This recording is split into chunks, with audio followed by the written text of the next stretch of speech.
Почитуван заменик министер, почитувани колеги, со овој амандман сакаме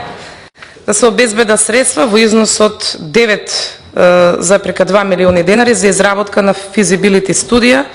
за развивање и изградба на мрежа на станици за полнење на електрични возила на патиштата во Република Северна Македонија,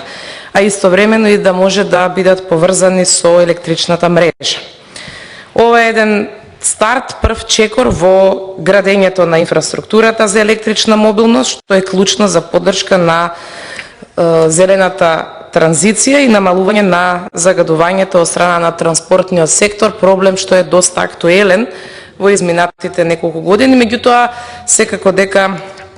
само со клучни и добро осмислени чекори ќе може да се бориме против загадениот воздух. Со развивање на мрежа на станици за полнење, нашата држава ќе ги поттикне граѓаните и компаниите да преминат на електрични возила, нешто што е пракса во сите високо развиени земји, кои што се ем почисти, ем поекономични на долг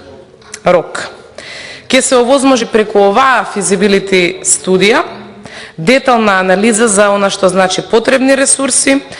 локации на самите станици и начинот на интегрирање со електрична мрежа, за да имаме еден ефикасен, одржлив, развоен систем за полнење. Ова иницијатива ќе придонесе и за зголемување на енергетската ефикасност и подобрување на квалитетот на воздухот. Меѓутоа, тоа од една страна, од друга страна и ќе овозможи унапредување на туристичкиот потенцијал на земјата преку модернизирање на патната инфраструктура, што е од особено значење за сите оние странски посетители кои што патуваат со електрични возила. Се надевам дека за прв пат ќе направите отстапка и ќе кажете дека овој амандман се прифаќа, бидејќи само еден до сега е прифатен, а тоа е амандманот кој што е од власта. Благодарам.